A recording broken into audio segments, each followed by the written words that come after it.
Chapter 380, I'm hungry. Bai Xiaochun's shout provoked no response from within the hall. Master God Diviner and the others exchanged awkward glances. As for Bai Xiaochun, he was extremely displeased. After all, he was an important political hostage, a status that he felt should come with at least some level of respect. Right guys, he said, looking over angrily at Big Fatty Zhang and the others. Come on, I'm an important political hostage. Big Fatty Zhang cleared his throat and looked left and right, but didn't say anything. Ah well, whatever, I guess this hostage will just have to rough it out. Alright guys, what should we do now? Sighing, he looked over at Master God Diviner. Master God Diviner began cautiously, well, maybe we should check things out first before making any decisions. Zhu Bokai and Big Fatty Zhang seemed to agree with him. Chen Minyao didn't say anything, and Gong Savoy simply stood there with a slight smile on her face. As for Song Ke, he looked just as grim as always, and didn't seem interested at all in even looking at Bai Xiaochun. Bai Xiaochun looked around at everyone, and felt a headache coming on. He was already starting to regret bringing all these people with him. However, he couldn't change the situation now. Therefore, he decided to do just as Master God Diviner had suggested, and began walking down the street in the city.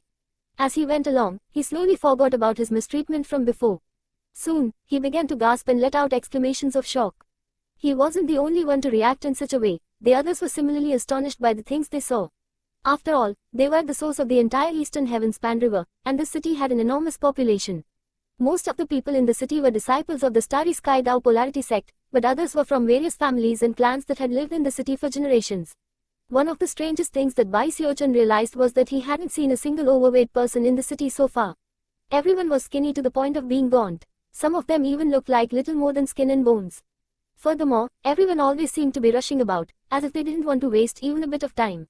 Another strange thing was that none of them revealed even the tiniest sliver of their cultivation base. Bai Xiaochun was a gold core cultivator, so he was able to pick up some clues here and there. However, most other cultivators would look around and see people who looked like nothing more than mortals.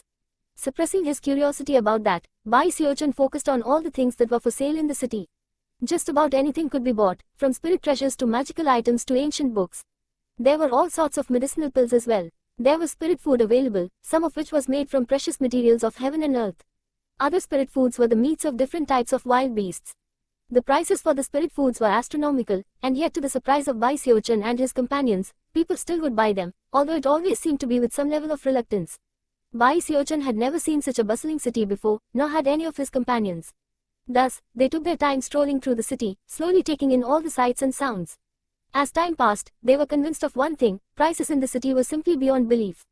Thankfully, Bai Xiaochun had been given a sizable sum of spirit stones back in the river-defying sect, but even with what he had, it only took a quick calculation on his part to come to the conclusion that he didn't have enough to buy any of the things he really wanted. After a few hours of wandering the city, the entire group came to another shocking realization. For some reason, all of them were very hungry. This development caused their eyes to grow wide. After all, once cultivators reached foundation establishment, they didn't need to consume physical food. Instead, they subsided on spiritual energy alone. But as of this moment, a sensation of profound hunger had risen up within all of them. What's going on? I'm hungry. Bai Xiaochun rubbed his belly and then looked over at Chen Minyao with a confused expression on his face. Chen Minyao was also clearly taken aback. After a moment of thought, she pulled out a jade slip which she used to send a message to someone. After a moment, an odd expression appeared on her face.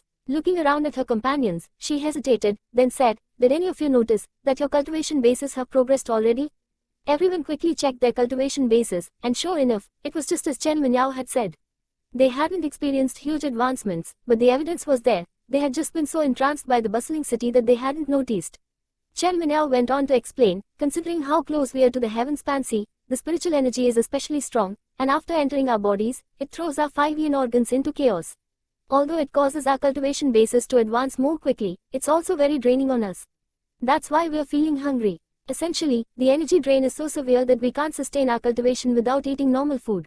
Even as Chen Minyao explained the situation, Bai Xiaochun's stomach began to grumble loudly. When she finished speaking, his face fell. Other than death, the thing he feared most in life was hunger.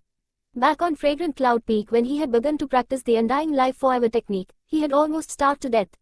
After reaching foundation establishment, he had never felt the pangs of hunger, but now, here they were rising up again. Chen Minyao smiled bitterly and said, "Furthermore, I just asked a friend of mine, and was told that everyone in the city has to eat a huge amount of food every day to replenish their energy. Also, it has to be spirit food." Big Fatty Zhang was already starting to get very nervous. Just like Bai Xiaochun, he feared hunger as if it were the shadow of death.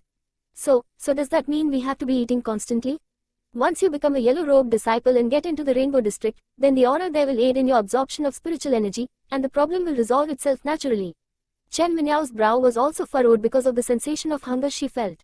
Gong Wai rubbed her belly, licked her lips, and then chuckled. Well then, I think I'll go get something to eat. See you all later. With that, she waved at them and melted into the crowd. Junior Patriarch, what do we do? Master God Diviner said, looking at Bai Xiaochun. I'm hungry too. Zhu Bokai had the same reaction, and even grim-faced Song Ke finally turned to look expectantly at Bai Xiaochun. Rubbing his bag of holding anxiously, Bai Xiaochun gritted his teeth and said, let's just suck it up for now. We need to find a place to stay first, then we can worry about how to get something to eat. The others agreed that it was a good idea. All of them produced some medicinal pills to temporarily relieve their hunger, and then began searching through the city for a place to stay. Soon, they found the location where Starry Sky Dao Polarity Sect disciples could get Immortals Caves, which was when Bai Xiaochun learned that all the Immortals Caves were rented out, not sold. After looking over the rent prices, Bai Xiaochun couldn't help but gasp. This is way too expensive. The cultivator in charge was an orange-robed disciple, and all he did was look at Bai Xiaochun coldly, refusing to even say a word. It was soon apparent from the incredible prices that only very wealthy people could afford Immortals Caves here. Ordinary people had to settle for spirit abodes. Of course, the prices for spirit abodes were also very high. Since they had few options available, Bai Xiaochun and his companions agreed to rent the cheapest spirit abode they could find. By the time they acquired the jade slip key and found the spirit abode in the city, it was starting to get dark outside. It was located in the city's east district, and was very simple and crude. It actually reminded Bai Xiaochun of his residence back in the village when he was young. Furthermore, to his agony, renting it for half a year cost him half of the spirit stones he had been given by the sect. A whole day had been wasted already, and all of them were getting increasingly hungry. By this point, all of their stomachs were grumbling loudly. Sighing, Bai Xiaochun tossed the bag of spirit stones over to Master God Diviner and told him to go find some food. Master God Diviner excitedly caught the bag of holding and then rushed out, to return shortly with a large collection of spirit food which he divided out equally.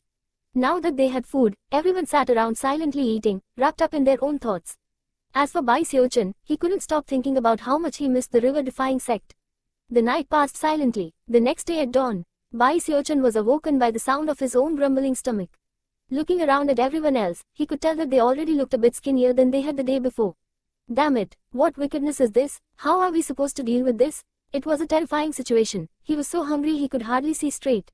Producing more spirit stones, he asked Master God Diviner to go out again to buy spirit food. And that was how the first day passed. Then a second day went by, and a third, and a fourth. During that time, everyone from the group went out to explore the city at some point, but would return frowning and settle down cross-legged and unmoving, not willing to waste any energy. Despite trying to save energy, all of them, Bai Xiaochun included, were started to get much thinner. That was especially true of Zhu Bokai, who was already at the point of looking like skin and bones. However, none of that was truly frightening. What scared them the most was that the bag of holding was on the verge of running out of spirit stones, most likely within 2 days. Even Bai Xiaochun's personal bag of holding was almost 90% devoid of spirit stones. We have to think of a plan, he said passionately, looking around at everyone with a serious look on his face. Going on like this won't work. You guys are my Dao protectors. Go out and make some money. Almost as soon as the words left his mouth, Song Ke rose to his feet, a look of determination flickering in his eyes, as well as a bit of madness. Bai Xiaochun looked at him curiously, and was just about to ask what he was going to do when Song Ke blurted, I've had enough of this. Enough, do you hear me Bai Xiaochun? Dao protector, forget it, I quit. Song Ke can solve his own problems for himself. From now on, you're on your own. It all comes down to the merit points, right? Maybe I wasn't a match for you in the Bloodstream sect, or in the River-defying sect, but here in the Starry Sky Dao Polarity sect, I'm going to become a yellow-robed disciple on my own merit, and get promoted to the Rainbow District. Bai Xiaochun's eyes widened angrily, and he was just about to offer a retort, when suddenly Master God Diviner rose to his feet.